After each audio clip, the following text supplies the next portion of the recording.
Dans les provinces du Nord Kivu et de l'Ituri, 82 cas ont succombé des suites de la maladie à virus Ebola à l'écart d'une semaine.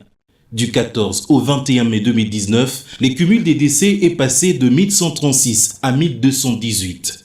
La tendance inquiète et nécessite une union de forces. Le plaidoyer a été mené du haut de la tribune de la 72e Assemblée mondiale de la santé à Genève en Suisse. Pour la énième fois, le directeur général de l'Organisation mondiale de la santé en appelle à la conscience collective.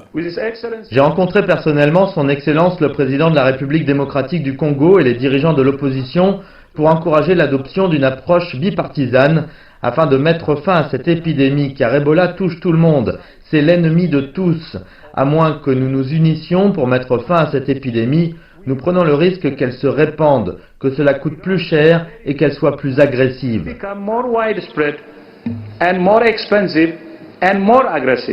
Pour l'OMS, même si plus de 120 000 personnes ont été vaccinées et que de données montrent un taux d'efficacité de plus de 97% du vaccin RVSV-Zebov ou que les 4 traitements expérimentaux donnent jusqu'ici des résultats positifs, cette riposte montre que la lutte ne se limite pas qu'au virus. Sur terrain, dans la ville de Butembo plus particulièrement, les incidents communautaires nourris par les rumeurs autour de l'épidémie ainsi qu'aux attaques du personnel soignant et les dispositifs de prise en charge médicale constituent de facteurs aggravants. Mon message, premièrement, c'est à la population de collaborer avec nous, dans le sens que tous ceux qui n'est pas dans notre cohorte de suivi et qui présentent le signe doit être déclaré à nos équipes qui passent matin et soir dans les ménages pour que une décision soit prise immédiatement.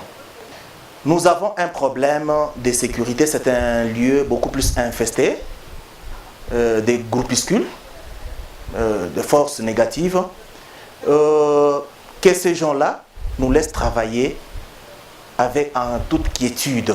Tout compte fait, l'issue de cette crise sanitaire, l'une des plus longues et plus dangereuses qu'a connue la République démocratique du Congo, est entre les mains de la communauté dont l'adhésion et la collaboration restent de mise. Entre-temps, pour contrer les défis liés au mouvement massif des habitants, la surveillance à base communautaire et au niveau de points d'entrée ont été renforcées. La méfiance des